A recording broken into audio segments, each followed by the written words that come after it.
لە یادی ڕاپەڕینی کەرکووک و سەری ساڵی کوردی حزب و لایەنە سیاسی کوردستانیەکان و جەماوەری کەرکووک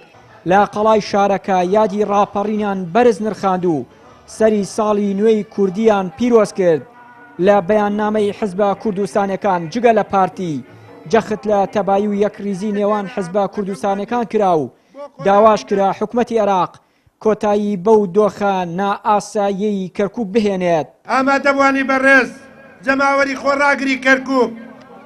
ئەم بۆنە پیرۆزە بە دەرفەت دەزانین بە ناوی تەواوی حزبە کوردستانەکان دووپاتی مەبدەی پێکەوە ژیان و شەراکەتی هاوبەش بکەینەوە بۆ ئیدارەدانی تەواوی سێکتەرە جیاوازەکان لە پرۆسەی حکومڕانی و لە ئیدارەدانی ناوخۆییدا.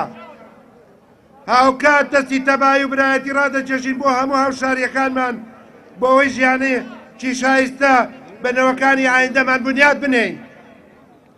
هەر لێرەدا داوا لە حکوومەتی فیدراڵ دەکەین کە زۆر بەجددی پەلە هەنگاوی عەمەلی هەڵبکرێت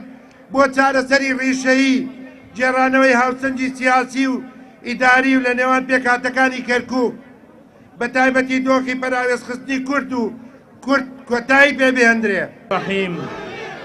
هاوکات بەرپرسێکی کۆمەڵی ئیسلامی دەڵێت 28 ساڵ دوای ڕاپەڕینی خەڵکی کەرکووک لە جیاتی چنینەوەی دەستکەوتەکان ئێستا بەمۆڵەت دەبێ ئاڵای کوردستان لە شارەکە هەڵبکرێت. بەرپرسێکی بجووتنەوەی گۆڕانیش پێی وایە ناتەبایی و ناکۆکی حزب و لایەنە سیاسیە کوردستانەکان دۆخی کەرکووکی بە ئەمڕۆ گەیاندووە. ئەمڕۆ ئێمە لە کاتێکە کە یادی سەری ساڵی کوردی و یادی ڕاپەڕین و یادی ئازادکردنی شاری کەرکووک و نەورۆزەکەینەوە بەداخەوە دەبوو نەک ئێستا کە ئیزن وەرگری بۆ هەڵکردنی ئاڵای کوردستان و دوای داگیرێ بە ئیزن هەڵکرێ ئەوە هۆکاری ناتەبایی و ناڕێکی نێو لە حزب و لایەنە سیاسەکانە بەتایبەتی هەردوو حزبی دەسەڵات کە ناکۆکن بەیەکەوە ناتوانن ئەو تەبایە دروست بکەن چۆن لەگەڵ بەغایە مامەڵە و گفتوگۆیەکی حزبیانە ئەکەن بە هەمان شێوە لەگەڵ یەکتریشە لە پشت پەردەی یەکتریەوە سەیری یەکتری ئەکەن متمانیان بە یەکتری نەما. بەتاکید دیارە خۆ ئەمە واقع گەر بێت و کورد ناکۆک نەبووە ئێستا وەسقی کوردستانی و وەسقی کەرکووکیش ئێستا بەم شێوازە نابوو بەڵێ تا ئێستا ناکۆچیەیە لە بین لایەنە سیاسی کوردیەکان بەڵام بەڕاستی پرسی کەرکووک و ناوچە کوردستانی دابڕنەکان ئەوە ئەهێنێ کە لایەنە سیاسی کوردیەکان لەسەر ئەم پرسایە یەکلا ببنەوە و یەکدەنگ بن چونکە ئەم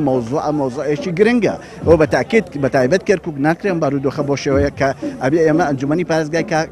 کەرکووک کارا بکرێتەوە ئەبێ بتوانین بەڕاستی پارێزگای کورد هەڵبژێرین بۆ ئەم شارە و ئەبێ گۆڕانکاریی جەزری بکەین ئەبێ بتوانین ڕێکەوتنێکی جەزری بکەین لەسەر مەوزوعی کەرکووک. دوای 28 ساڵ لە ڕاپەڕینی کەرکووک و دواتر دەرفەتی ڕوخانی ڕژێمی بەعەس لە ساڵی 2003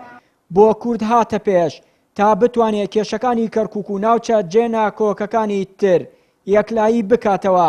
بەڵام بەهۆی ناکۆکی حزبی و ململانیە لەسەر پۆست وای کرد لە 16 ئۆکتۆبەر نیوەی خاکی کوردستان لەدەست بدرێت و کورد لە سەرجەم ناوەندەکانی دەسەڵات